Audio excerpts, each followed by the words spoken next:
Welcome, brave souls, to the chilling depths of horror and detail. Today we're going to share park ranger horror stories. First story, UK Park Ranger Experiences. I've been a park ranger in a national park that's located in the United Kingdom, England, for just over 10 years. I'm not going to tell you which one, or even the county of which it's located for the sake of my job as I still work here, but there are some pretty weird things that you find every so often while on shift. Things that my superiors would likely not appreciate me sharing online. My job mainly involves patrolling the trails and checking that they're all in a safe state for people to walk through. I was also asked to talk with school children in assemblies and such after about a year on the job to express how important it is to stay with the group and on the trails. I gave pretty obvious reasons for this, but little did I know I would soon discover some of the horrifying truths as to why they should never wander off. The first story I'm going to share with you took place on a beautiful spring morning in June, I think. This was during my first year on the job. The sun was still low in the sky, but it was slowly rising and brightening my surroundings.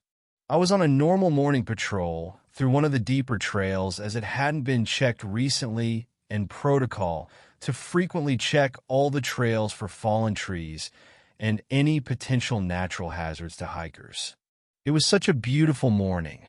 I remember walking along with a slight smile on my face as I listened to nature waking up in the trees, and I found the cool breeze very relaxing, and it had a truly peaceful effect on my mood.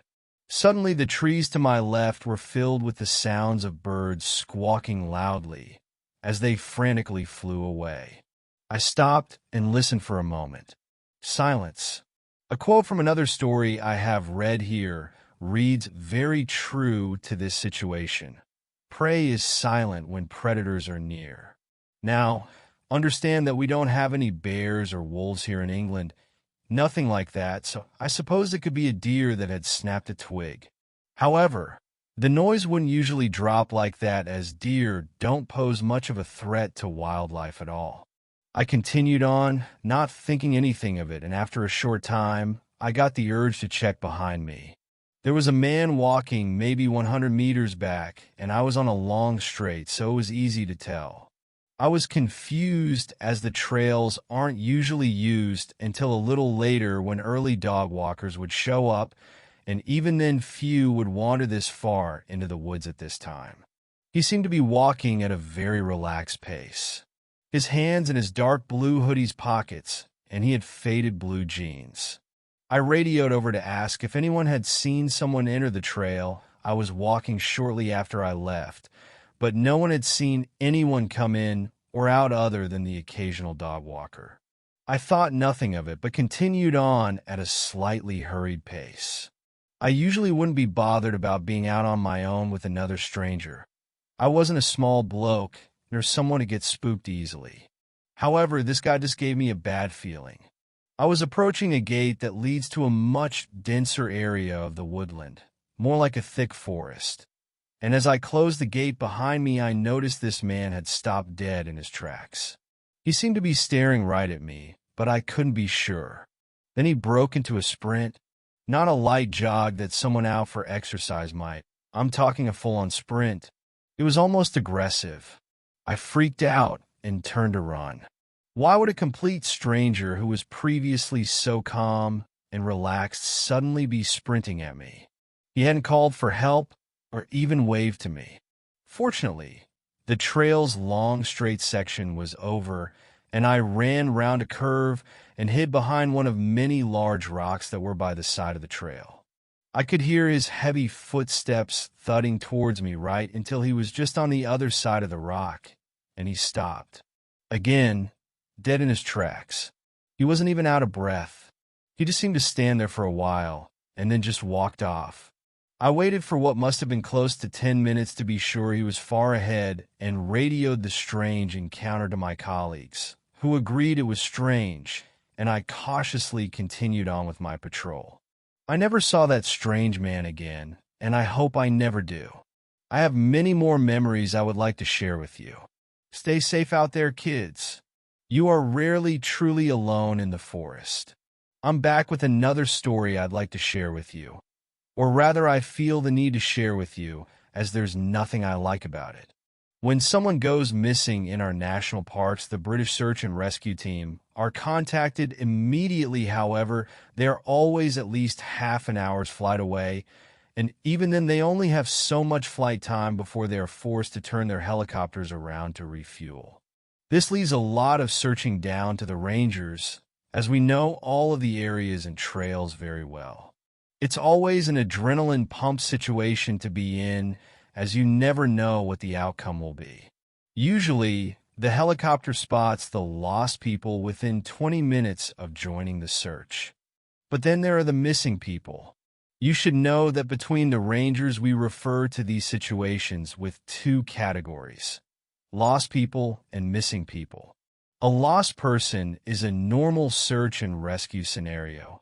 Someone went down the wrong trail and hasn't been seen in a while, and perhaps throw in a broken leg for good measure. The main thing is that we find them, even if they're a little beat up. A missing person is someone who hasn't been seen for anything over a day, or if the situation seems off. For example, when people just seem to disappear. I have one particular case I'm going to share with you. I will warn you closer to the time, but there is some pretty explicit content in this memory. So here is your far pre-warning. It was a pretty standard shift. The sky was just starting to dim as the sun started sinking towards the horizon, and I was sat in the ranger station taking calls and checking emails when a woman comes bursting through the door absolutely beside herself. Her hair is a mess with leaves tangled in it. Her makeup is all smudged down and across her face, and her eyes are red from crying. She's telling me that her son had been by her side 1 minute, and when he went into the bushes, just off the trail, for a wee, he never came back. There was no scream, no noise, no nothing. I knew at this instant that we had a missing person on our hands, and my heart stopped. A missing child was always bad news and seldom had a happy ending. He had been in the bush for maybe 2 minutes when his mother called out to him, and she went running into the woods to try and find him. She was very lucky to have made it back to the trail without getting lost, or worse if you ask me. I tried my best to calm her down and took her to a map, and after showing her where our station was, I asked her to try and locate their average location at the time while I made some calls. She protested at first, but after assuring her we had dealt with this kind of situation many times before, she brought herself to trust my instructions and started tracing her tracks on the map. I immediately called the SAR team closest to us and told them the exact location was to be confirmed, but to dispatch a helicopter for a missing child. They give us an ETA of 40 minutes. I gather all the rangers on duty, and after confirming with the woman where she believed they were when he disappeared, we all get assigned grids on the map to check, and we head out. We are very thorough as we search, and we each square the grid very effectively and do not leave so much as a rock unturned. So we're getting deeper and deeper into the woods at this point. We've been searching for a good couple of hours, but the dogs hadn't picked up the boys' scent yet, and we were merely doing a routine comb-styled search. The helicopter was buzzing around non-stop, and everyone was as quiet. No one really spoke much while looking for children. I think it's because of the fact that it's a child we are looking for, not an adult who may be able to look after themselves. I'm getting this heavy, knotted feeling in my gut. You know, the kind you get when you just know that it's going to be a fruitless effort. I should also mention that it's getting dark now, and there's not much light left, and what little is left is completely blocked out by the trees, so it's flashlights from here on out.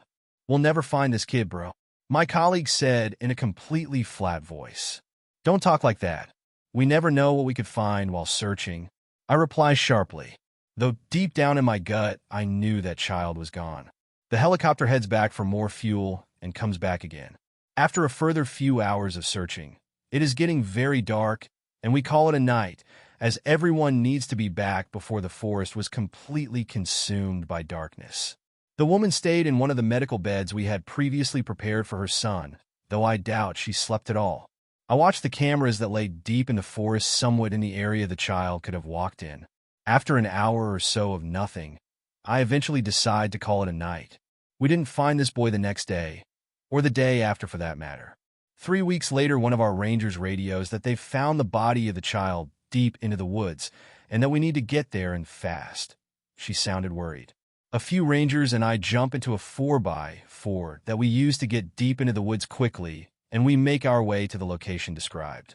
It's a clearing near an old entrance to a closed cave. The trees seem to all lean over towards the cave entrance, as if to be watching intently for whatever is next to climb out. We arrived after a 10 or maybe a 15-minute ride. It was one of the most uncomfortable and tense rides of my career, as the vehicle access trail was rarely used, as we didn't have much reason to come this far into the woods, and we never traveled at this speed. We parked in the clearing and approached what would turn out to be one of the most disturbing experiences of my career. I would like to take this opportunity to warn you that what I describe next could be disturbing to some and cause upset, as I can only label it as child abuse. The boy was curled in the fetal position, laid on his left side, and it may have looked as if he died naturally if it wasn't for the huge pool of blood he was laying in, along with the fact that he was completely naked. We rolled his stiff body over onto his back, and I think we all took a step back, as if some force had pushed us all away at the same time. Some sick fuck had sliced his gut open, allowing all his innards to spill out. But the horror didn't end there. Oh, God, no. Please understand that this is not an easy memory for me to recite, so forgive me for not going into too much detail, though I doubt I will feel like they missed out. The left everything of this boy was gone. His left eye, left ear, left testicle, left hand, foot, etc. I was mortified, and I'm not ashamed to say that I threw up violently almost instantly upon taking all of this in for a moment. Every cut was very neat and clean, more so than you'd imagine a surgeon could make them, especially out in the woods. What was even more horrifying was that the body couldn't have been more than a few days old. Whoever, or whatever for that matter, had taken him and done this had kept him hostage for almost 3 weeks. The thought of how terrified this child must have been still sickens me even now, nearly 7 years on. We called it in, and an air ambulance took his body away to be examined by the police and checked for prints, etc. Now, we're not really meant to be kept in the loop on following investigations after they've left the park. However, the local police officers would tend to update us regularly on the results of these findings. An officer had rung up to update us, and his voice sounded dull. He sounded almost as if he was very depressed to be making the call, and I can understand why. The post-mortem had revealed that the cuts all seemed to be taken from when the boy was alive. Furthermore, it seemed that there were no traces of food in the boy's stomach, so he clearly wasn't fed either. Apparently, there were more body parts missing, but I just thanked the officer for informing me and hung up the phone slowly. I sat there for a good 20 minutes bawling my eyes out before relaying this horrific update to a few colleagues. How that little boy didn't die sooner is beyond me. I can't contemplate how this could happen, but whoever or whatever did this is definitely dangerous. Extremely dangerous. That trail was closed off for a good time, and there were armed patrols through that area of the woods for nearly 4 months, following in a desperate attempt to find a trace of who did this, or at least where it happened. We found nothing, not even the other body parts. They even explored that of the cave that was still safe to access, despite it being closed off due to many deaths due to a lack of safety. This is not the only experience of this nature that occurred. However, I'm going to cut it off here. I am done writing for today, as I got emotional just allowing the memory to crop back to me. Please, keep your children close by your side, and if they need the toilet, they must either wait or you must accompany them, and never stray far from the trail. No more than 5 meters would be my recommendation, not unless you know exactly what you're doing. Second story. I'm a park ranger. I never should have patrolled on New Year's. I've always loved the woods. There's nothing quite like it. Being in nature, the green and brown of foliage, the skipping rivers and streams, the bird calls and wind in the trees. A beautiful world alive with animals and plants. Majesty around every corner, from the smallest sprout to the tallest mountainous peaks. The whole forest is one community in a way, tree roots like hands holding each other beneath the soil, sharing memories unspoken. I'm sorry, I got a little carried away. I'm rather passionate about nature. Since I was a kid at church camp and I went hiking for the very first time, I found myself a total outdoors nut. And earlier last year, I finally got my dream job. a park ranger position at the biggest national park in Ontario, Pewcasquin National Park, working at the northernmost HQ. When the virus hit, it was hard for all of us. The park ended up closing to visitors. Luckily, I kept my job. I ended up staying in the HQ for the first portion of lockdown with a few colleagues. Normally, national parks close to visitors for the winter, which obviously makes sense. It's the most dangerous time of year for hikers and campers. Quarantine kept us closed the entire year, so it wasn't anything new. Pewcasqua is no different in terms of its closing policy, but it was different in the sense that some of us rangers ended up having to stay at the HQ over the winter. There was no fear of fire. Obviously, we were shaping up for a frigid and snowy winter, but as I was confused about the reason, my co-workers didn't raise a fuss. They knew exactly what we were in for. I asked Chris what was going on, and he looked at me with an expression like, "You don't know." "Don't sweat it, Max. It's nothing to worry about." In the past, we've had people jump the fence to get in during the off-season, so upper management just wants us to keep an eye out to make sure nobody gets in and gets themselves hurt. He assured me. I felt comforted by the sentiment, figuring it'd be a piece of cake. The only issue is that I know this seems contradictory to my previous statement about nature, but I felt an uneasiness about the whole situation. Laugh at me all you want, but I've always had a sort of paranoia about winter. It's by far the most dangerous time to be outside, especially in a place like the forest. In the spring, you fear the rain, being drenched and catching a chill. In the summer and early autumn, you fear wildfires. And in all three seasons, you fear the animals. But in winter, the cold alone is enough to kill you, being caught in a blizzard, or even just spending the night with no shelter. The thick layer of snow hides everything. One wrong step could send you falling into a frozen lake or a tree well. The animals are less of a fear.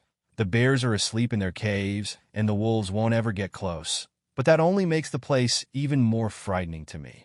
In winter, the forest doesn't feel like a forest. The trees have shed their leaves, and the animals are hidden away. It's deathly quiet out there. Everything is muffled. The loneliness itches at you when you're out that far. The days feel like open mouths. It's only as the sun dips below the horizon that you truly see the teeth around you. I remember being young and asking my pastor why God would ever make winter if it was so difficult for anything to survive in it. I didn't get a straight answer from him. But I digress. You understand what I'm getting at by now. Suffice it to say, I had my anxieties about spending the winter so close to the woods.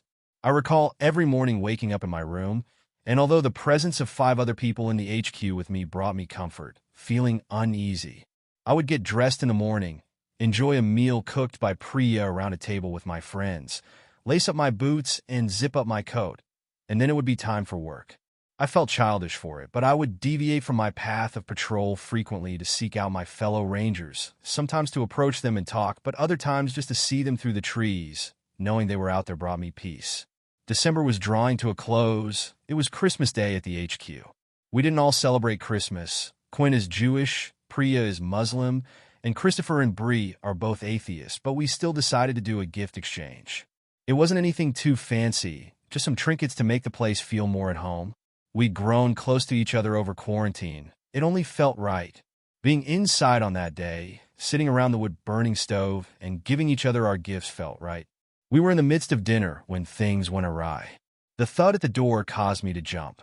It was so out of nowhere that for the first few moments we didn't even move, just looking around at each other in confusion. It was Thomas who got up to check. We heard him swear from the door. That got us to move. On the front step, there was a stag's head. The bloody stump was dry, but its fur was stained with rusty brown, eyes milky white and vacant. We'd all seen dead animals before, but we knew there was something wrong. I looked around at the others, but they all had knowing looks on their faces, albeit annoyed ones. Chris was the first to speak. It was probably a prank. Someone might be out in the woods, he said. The others nodded. We should pair up and sweep the front entrance area. They can't have gotten far. Everyone began getting dressed for the outside. I looked over my shoulder longingly at our abandoned Christmas dinner, but I didn't complain, not wanting to seem selfish. Someone could be hurt out there. Even if they had pranked us so cruelly like this, I didn't want to think I might indirectly be the cause of someone's death via frostbite. I got to walk with Quinn, luckily. He's been here longer than most of us, second only to Christopher, about 6 years under his belt. We were walking down the trails rather than in the bush, the white beam of the flashlight making the fresh snow glimmer as we plodded through the thick layer of powder. We made small talk, quipping about the dinner, the presents we'd gotten from our co-workers and our family members in the mail, and the deer head. It got quiet for a moment, only the sound of the snow under our feet and the wind whistling through the pines. And then Quinn turned to me. "Hey, Max," he asked. "Did anyone tell you about the year walk?" I shook my head, giving him a confused look and slowing my pace. He sighed quietly and slowed down with me, muttering in annoyance that no one had told me yet. "Yeah, I thought so. You seemed confused when the boss let us know we'd be staying over the winter." "What is it?" I asked. He pursed his lips, trying to think of a way to explain it. "It's an old Swedish tradition that happens around this time of year. People spend New Year's night walking through the forest until sunrise. Apparently, they think if they do it, they'll be given a prophecy about the coming year from a goat spirit. Or whatever." I cocked my head, slowing to a stop. "Okay, what's so important about it?" "From what I hear, it's come back into style in some circles." He chuckled dryly. "Last year, some people jumped the fence into the reserve to do a year walk. They were half frozen to death when we found them. Luckily, they survived, but He trails off, as if he has more he wants to say, but he shakes his head. "Upper management doesn't want to risk it happening again, so they told us to stick around over winter. We'll all get a bonus for it, though, so that's a plus. He patted me on the back hard, and I mustered up a weak laugh, even though that feeling of unease just continued to grow. The whole tradition reads as something demonic, something my parents would have clasped their hands over my ears to keep me from hearing. It's intriguing, but I don't let the thoughts of it linger with me as Quinn changes the subject. We didn't end up finding anything. Neither did anyone else, except for Thomas and Bree. They found the deer's body in the snow, slumped against a tree stump and frozen, with footprints all around the clearing and leading off into the woods. That night, I could hardly sleep. It wasn't about the deer, it wasn't about the year walk, and it wasn't about those footprints. It was about what I knew I'd have to do. Patrolling the woods at night, in the dead of winter. I don't know why it was frightening me that much. It shouldn't have been a big deal. It would be just like any other night patrol I'd taken, only in the middle of winter. The idea of it made me feel queasy. I don't know if it's a true phobia. I know it's irrational. It's just a regular occurrence, a normal portion of the year, and yet I couldn't will myself to sleep. It was in the wee hours of the morning. I still couldn't get any rest. Even though I couldn't sleep, I just laid there in bed, staring up at the ceiling and tracing the wood grain with my eyes. I was shocked out of my trance by the sound of crunching snow and ringing bells outside. I sat up in bed, shuffling to the edge of the bed and looking out the window. Nobody there? The wind continued to whistle in the trees, and the forest was silent. Slowly getting to my feet, I wandered over to the window and peered around. The crunching sound was quieter then, petering off to my right. When I looked down, there were footprints in the snow under my window. I threw open the window and stuck my head out, looking out to where the crunching was headed. And there was nothing there.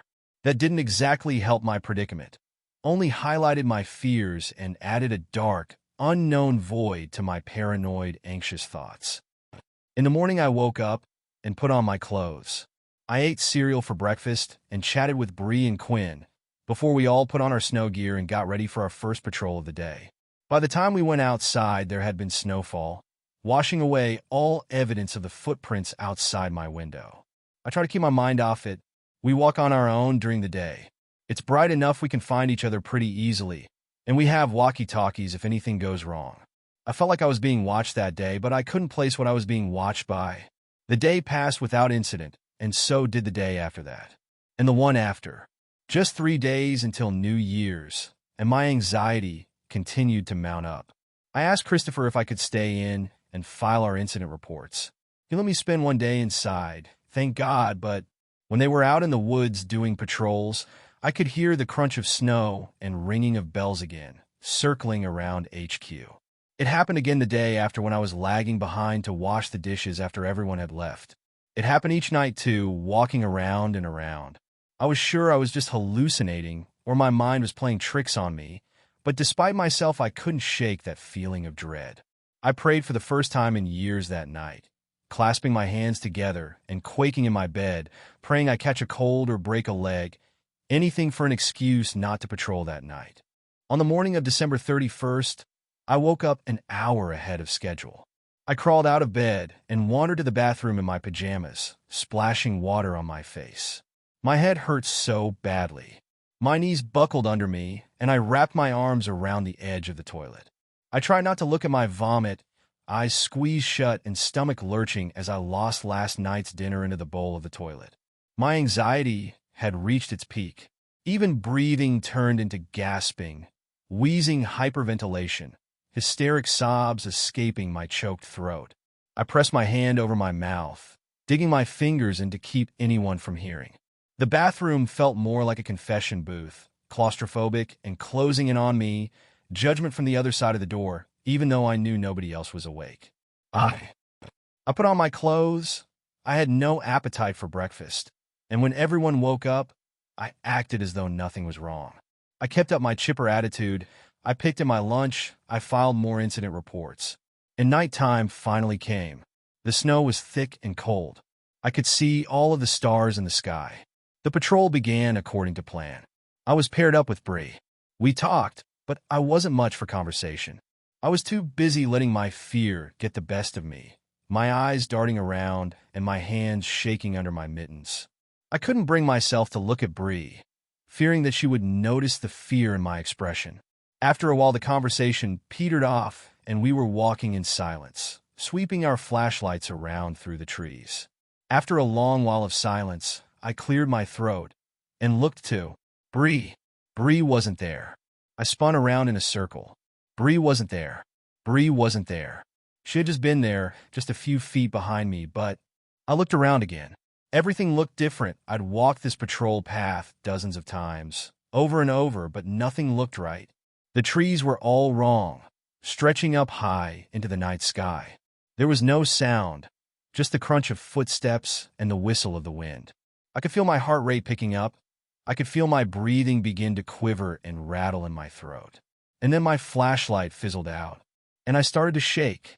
I fumbled my walkie-talkie off my hip and tuned it to the right frequency. This is Maxwell, asking for backup. Is anyone there?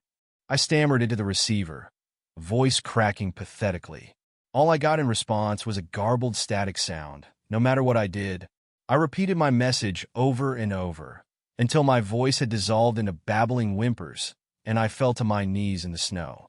There was no response, just a superlative fear and loneliness that hit me like an oncoming train. I curled into a ball, hyperventilating and crying into my knees as cold crept in on me. My jacket kept me safe, but still I could feel the cold on my face. I don't know how long I stayed there, paralyzed with fear and unable to move an inch, just praying to a God that I knew couldn't hear me to let it all be a terrible nightmare. I heard a sound then. Ahead of me, the crunching of snow. I looked up. In the path ahead, I could see a figure walking away from me. I was up on my feet and running after it in an instant. I called out, my voice still hoarse and raw from crying, yelling for them to stop and wait. They just kept walking. Even with their slow pace, I just couldn't seem to catch up. My hope made me reckless. I didn't notice the root in front of me, and I stumbled forwards, falling face down into the snow. When I looked up, the figure was gone. I shakily got to my knees in the snow and stared forwards if looking long enough would make it come back. I could hear ringing behind me, but I couldn't bring myself to turn around and look. The two of them walked past me, two women wearing traditional-looking Scandinavian dresses and white veils. In one hand, they each carried a swaddled blanket drenched red in blood, and in their other, a bell, ringing with each step. They left a bloody red trail in their wake, droplets of blood in the snow from their children. They spoke blankly, without any tone, speaking in a language I couldn't understand. Era till good for Dedabarn. Era till good for Vara Barnes Valsignels. Vitar med dem till onum akaturlum Nerhansgava. Her Valsignade AR6 for Vart Bidrag. I felt sick. I felt my hands grow sweaty and my throat closed up. I followed them. I got to my feet and trudged after them, unable to cry anymore. There was a river ahead, rushing across the path and splitting it in two. I kept walking. The two women walked to the river edge and let their children fall to the ground, blankets falling open full of nothing but bones and mulch. I started hearing other people walking in the woods, taking their own paths, all converging on one point. I didn't run towards them no matter how much I wanted to. I couldn't bring myself to change course. It was a trance. I know that now, but I didn't understand then. In the middle of the clearing there was the monument. It wasn't supposed to be there. Nothing was supposed to be in the woods. There should have been nothing there at all, but it was a pillar of wood with a stag head on top, a spike through its skull to keep it in place. At its base was the body the head had once belonged to, split open to expose its innards. Steam still rose off of it. It was fresh, still warm. There were others in the clearing, all standing at the ends of their own pathways, staring up at the monument with adoration. The deer head's mouth gaped open, tongue hanging out, and eyes rolled up to show whites. It began to speak without its lips moving. Kom framet mina barn. Den good har valsignat oss med kroppen avisen en fadson. Var glad, for det abroadsamhan har get dig ar in helig prophetia. Glad dig at. It groaned out in joyous suffering, its blood dribbling down the pillar in beads. I didn't understand, but the others there did. They scrambled forwards through the snow, dropping to the ground in front of the body of the deer and pulling fistfuls of gore and bloody guts out of the animal's body with wet tearing sounds. I felt sick, I felt terrified. I felt so hungry. I sank to my knees in front of the body and reached forwards. The parts were indistinguishable from each other, mashed together and disgusting. Tears streamed down my cheeks as I shoved pieces of raw deer flesh into my mouth, metallic and chewy and textured in a way that made me want to vomit, but I just kept eating. Why was this happening to me? What was I doing there? I sobbed into my bloody handfuls of venison, leaning down and beginning to tear at it with my teeth, licking the blood off my lips. If there was a God to hear my screams for help, it was cruel enough to turn away. Shame and guilt and fear roiled around in my stomach, and the moon shone down on me like a spotlight at its highest point. The world shrank around me until nothing but the body of the deer and the monument were real. I leaned back, blood drenching my face and hands in front, staring up at the deer head as it stared back at me. Du ar Anerlunda. Du var inte tankt att komma hit. Men du ar valsignad. Du far gava. I didn't understand. I couldn't understand. I kept eating, even as I cried. Lightheadedness set in. I staggered to my feet and stumbled away from the clearing, weeping openly and staring at my bloody hands. What have I done? What's happened to me? I am a monster. I couldn't run, just stumbled away as much as I could, tears and mucus mingling with the blood that coated my face. I fell to the ground and sobbed into the snow. I covered my ears when I heard people screaming from the clearing behind me, and curled into a ball to hide when they ran past me in their new forms, hooves leaving bloody marks in the snow. I splayed out where I laid, and even the silence that fell over the forest was deafening, ringing in my ears. I could hear it now. I could hear everything I couldn't before. I could feel the cold forest pumping and beating as one, screaming as one truly living, breathing being despite the snow cover, a being that would consume my body to support it just as I had to the body of that deer.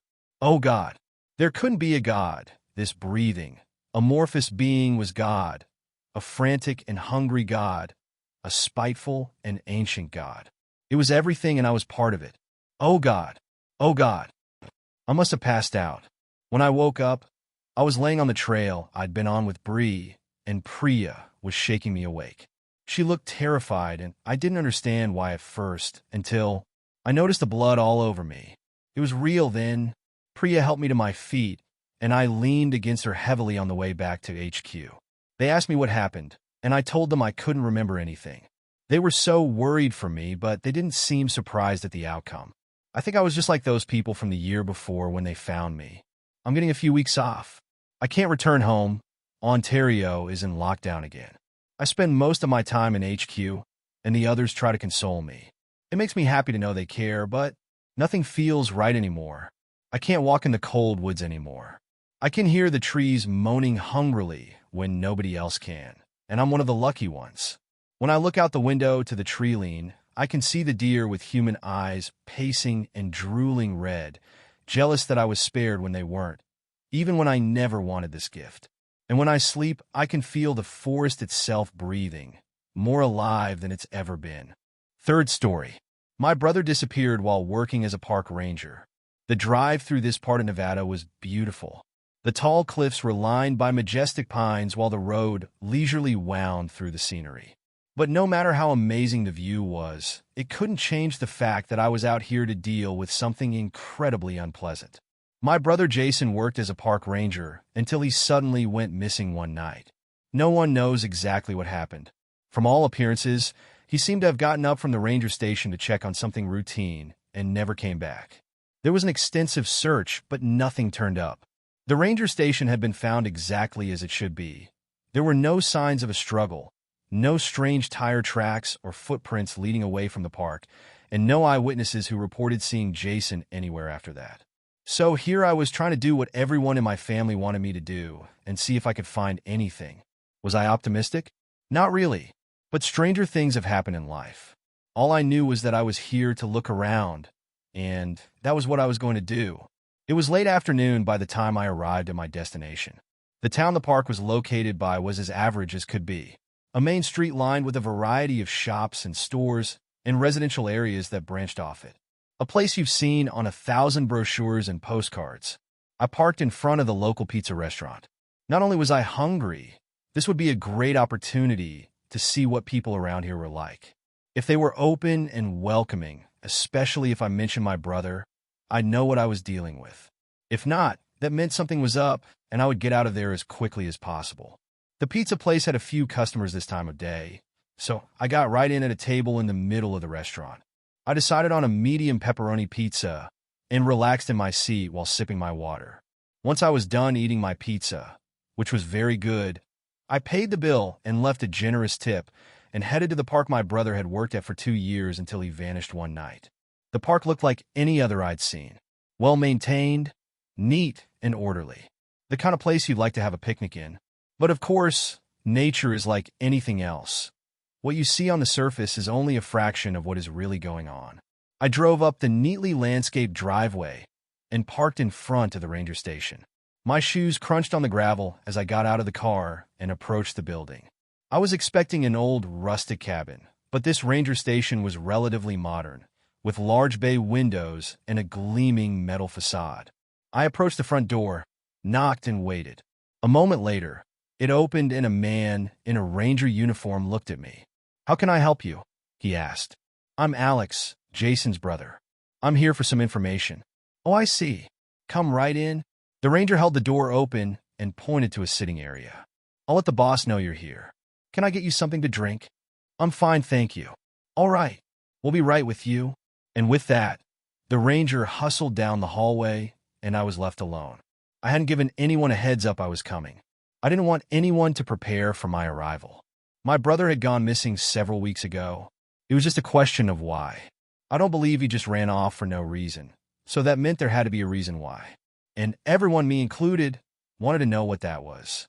Since he went missing at work, it seemed obvious to be work-related, but it was entirely possible that it was connected to something else. It could have been something he encountered while at work, but had nothing to do with the job itself. Personally, I've never been a huge fan of camping or anything like that. I certainly appreciate nature, but I'm definitely more of the stay inside and read a book type. Jason was always much more enthusiastic about the outdoors, and it wasn't a surprise to anyone when he became a park ranger. Just like it was no surprise to anyone when I became an architect. And here we were. At that moment, an older man who was also in a ranger uniform came out and faced me. "Alex?" "Yes. I'm Tim, park manager." He shook my hand firmly. "Nice to meet you," I said. "Likewise." Jason was a good ranger, and we all liked him. So if I can be of any help, don't hesitate to ask. I appreciate that. And what I need now is information. Tim nodded. "Of course. Why don't you follow me to my office?" He led the way to his office, a small room with a neat view of the park entrance. Once I sat down in a chair facing his desk, and he leaned back in his desk chair, we started talking again. I would love to say we have new information for you, but we don't. And it bothers me. We've never had an incident like this in the history of this park. I see. The only other thing I can think to add is that about a week or so after he vanished, I was out on my route checking on things, and I could feel someone watching me. Just for a moment, but it was there.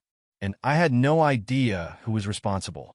Because when I looked around, I didn't see anyone. Interesting. Do you mind if I ask you a question? Not at all. What do you think happened to your brother? I've thought about that a million times. The honest answer is I don't know. But I don't believe he just ran off. That isn't Jason. That's fair. And for what it's worth, I don't believe it either. All right. Now it's my turn to ask you something. What are the odds that something happened to Jason out here? Tim paused as he considered my question. Somewhat possible. I've always liked working here, but the woods are the woods. And things happen out there, no doubt. Okay. The next logical step is to think that if something happened in the woods, where exactly was it most likely? Are there any locations around here something odd tends to happen at? Places people tend to steer clear of if they can avoid it? It doesn't have to be in the park, but around town. Tim chuckled. Oh, that would be the old quarry. No doubt about it. Or more exactly, what's left of the old quarry. You know, mining used to be the big industry out here? I do. What's happened at the old quarry? That I know of? The usual things people would prefer to forget. And that's just what we know of. Can you point me towards it? Tim stood up from his desk. I could do better than that. I can show you where it is. Great. Tim led the way in his truck, and we were there in 15 minutes. We parked on a small cliff overlooking the quarry itself, which was now filled with water. A group of 5 people were sitting further down on the cliff, and they glanced at the two of us with slight interest when they saw our cars pull up. When we got out of our vehicles, we briefly glanced at each other, and Tim gave me a slight nod of encouragement. Then I stepped forward. I'm looking for some information. My brother's gone missing. He was a park ranger. If you can help, you'll be compensated for it. Then I took out my phone, pulled up a picture of Jason, and held it up so they could see it. The group all looked at the photo for a second. After a moment, I saw one of the guys do a double take. I've seen him, the guy nodded. Less than a month ago. I got chills as he said this, because that would be right about the time Jason went missing. Where was he? The Wistful Pines Inn. It's a hotel about an hour away, Tim said. What was he doing? Nothing in particular. Just hanging around near the road from what I could tell. But from the look in his eyes, he seemed very focused on something. Thank you for your help. I reached in my pocket and gave him a $100 bill. Then Tim and I headed for the Wistful Pines Inn. It was your typical roadside motel with 2 stories and a swimming pool in front. There was also a small sign advertising where the front office was, so I headed there while Tim stayed in his truck. Standing at the front desk was an older woman with long silver hair. Hello. How can I help you? She asked politely. My brother went missing in the area about a month ago, and I was wondering if maybe you'd seen him here. Then I showed her the photo. There were no signs she'd ever seen him before. No, I'm sorry. I don't recall seeing him here. I put my phone away. Thank you. But that doesn't mean he wasn't here. Just that I didn't see him. What was his name? I gave her Jason's full name, and she deftly typed it into the computer in front of her and paused for a moment. Nope. Nothing in our records either. We don't have security cameras, so there's nothing to check there, I'm afraid. I really appreciate your help. It was a long shot anyways. A tip. She nodded. I see. Well, your tip may be right after all. Because strictly between us. Her voice lowered a bit. A film crew was staying here for about a week while they were in the area to film part of a documentary. They haven't been seen since the night before last. The idea settled in the air uneasily as she pressed a few buttons on the computer before turning the screen so I could see it. On it was a local news article about the film crew who was in town to do a piece about abandoned mines. The film crew all looked to be close to me in age, and by all appearances they seemed happy and content. Thanks for telling me. Sure. I have no idea what happened, but good luck with finding your brother. Come back if you need anything else. Thank you. Then I left the office and told Tim what I found out. He sat there quietly for a moment before he started talking. We've dealt with a lot of people wanting to get footage of this or that over the years. It's amazing, really, how nature can be dangerous enough when you know what you're doing and have tons of experience. No doubt. Is it possible that they disappeared not just because they were filming, but because of what they were filming? Tim considered it for a moment. Absolutely. Just a thought? No, I get it. It's a valid question. We have no idea what they were filming, but we can always double-check. It's certainly possible that they were filming something completely routine and stumbled onto something they didn't intend to. I shivered slightly at the thought. One person going missing could have many explanations. Two going missing doesn't have as many possibilities, but a number of scenarios could have happened depending on the circumstances. But a group? That's inherently unsettling because it strongly suggests something bad happened. But with nothing left to go on, I had no choice but to call it a day, especially since I had actually accomplished something since I got here. So I grabbed some dinner at a local diner and planned to go back to my hotel room. I had just gotten in my car when there was a knock on the driver's side window. My jaw dropped when I looked up and saw Jason. He was dressed casually in clothes that looked a little beat up, but there was no mistaking my brother. I immediately opened the door and climbed out of the car so I could take a good look at Jason. His clothes were worn, he'd been spending a lot of time outdoors, and he looked a little gaunt, but it was him. I never thought I'd ever see Jason again. I thought he was lost forever, so I was ecstatic to see him. I could barely believe this was happening. "Good to see you, Alex," he said nonchalantly as if our meeting was the most routine thing in the world. "What is going on here?" I failed to keep the shock out of my voice. "I ran." "From what?" "Them." The simplicity of the response was chilling. It said so little and so much at the same time. "Them?" I asked. "Let's just say I was out in the woods, and it turns out I wasn't alone. I barely got away." "The film crew that vanished?" "I don't know anything about that, but it doesn't surprise me. We need to get out of here. Right now."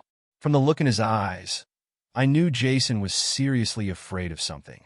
And since I'd accomplished what I set out to do here, I had no reason or desire to stay. So I got back in the car, he hopped in beside me, and I pulled out of the parking lot. "How did you know I was here?" I asked him once we were heading down the road. "I've seen you around town. Where should we go?" "Away from here." "Got it." "Can I ask why?" "Of course." While working at the park, I'd heard rumors of the area's past. By now I'm sure you know it used to be a prosperous mining area a few decades ago. Or at least it was until there was a nasty accident that resulted in the mining company closing down after a bunch of people died in the mine after there was a cave-in. I heard rumors that there were a few people that survived the accident, but never came out of the mine and vanished into the hills. I'd always considered it just a campfire story until one night a few weeks ago. A group of people came out of nowhere, chased me into a cave, and I thought I'd never get out. When I was finally able to escape, I was in the middle of nowhere and had to use my outdoors experience to find my way back here, especially since I had no idea how many were out there or if I was being followed. That was why everyone thought I'd disappeared. If anyone could make it through that, it would be you. Appreciate it. The road we were on had narrowed down to one lane, and I was acutely aware that we were surrounded by tall trees on this stretch of road. But when the road turned and I saw the road was blocked by a massive fallen tree, my stomach clenched, and I felt my blood freeze in my veins. I quickly tried to back up, but when I did, I felt the tires run over something, and I knew they would be flat in no time at all. I didn't dare get out of the car. That was what whoever was behind this wanted. So I took a deep breath and looked outside. Darkness had settled on the area, and there were only a few streetlights illuminating the road out here. But even that was enough light for me to see some shadows moving at the far end of the road by the woods coming slowly towards us. The sight made me grip the steering wheel so hard my knuckles turned white. "What do we do?" I managed to ask Jason. "Stay calm. They want us to panic."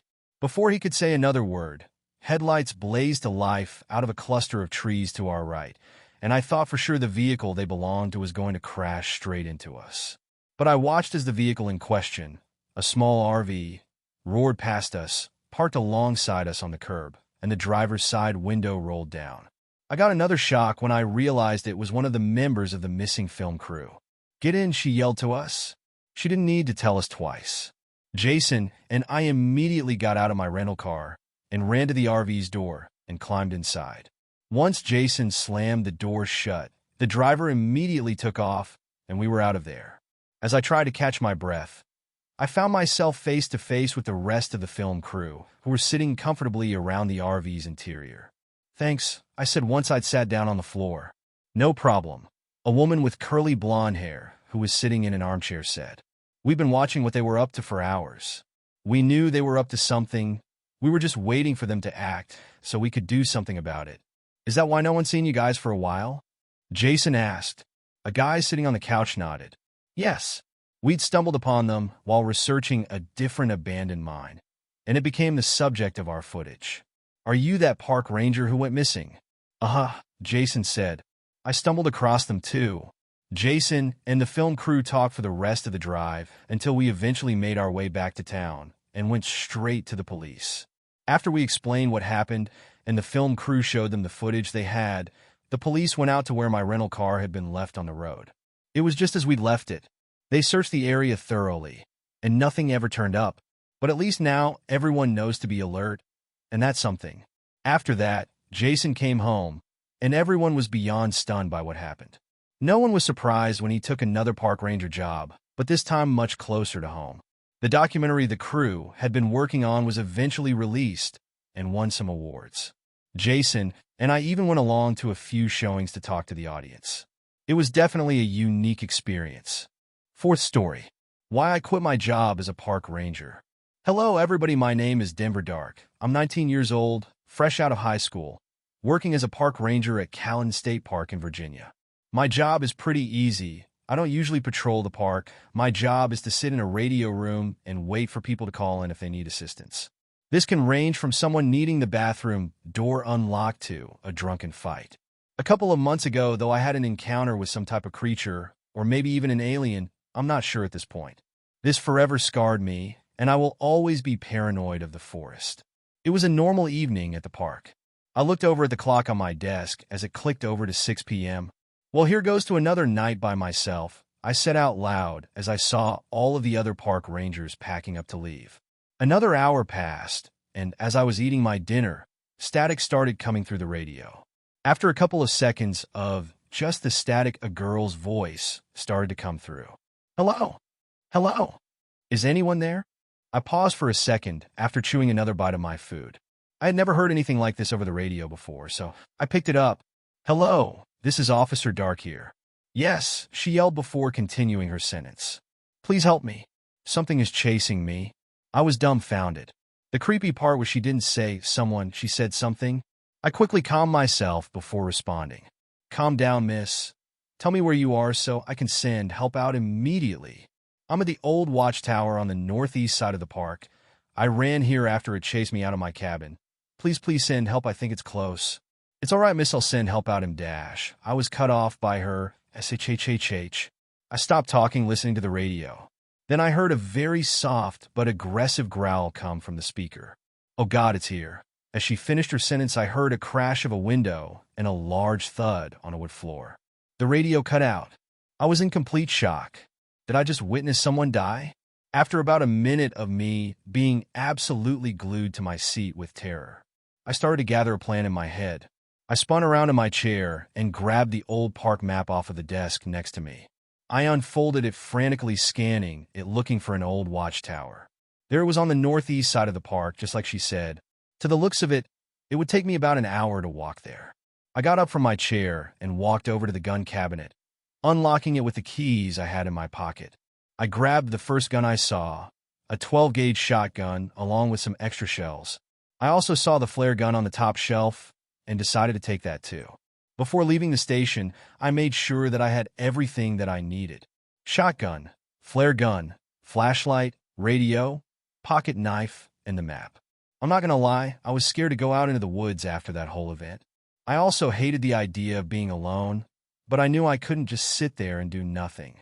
As I exited the station, I was greeted by the cool breeze and a beautiful sunset of a summer evening. All of the night bugs and animals started to come out. I could hear the calling of the cicadas in the trees, while the crickets buzzed below them on the ground. It's weird because you wouldn't think that such a breathtaking scene could hold such horror that the lady experienced.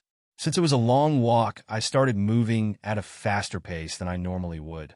As I was about 10 minutes away from the tower, everything changed. Once an amazing sunset now turned the forest into a pitch black that no person could see into, along with the deafening sound of silence as the cicadas and crickets stopped chatting. This was extremely odd. I had been in this forest many times at night and nothing like this had ever happened. A few more minutes of walking later, and I saw the old watchtower. It was about 70 feet tall or so with a hut at the top of it.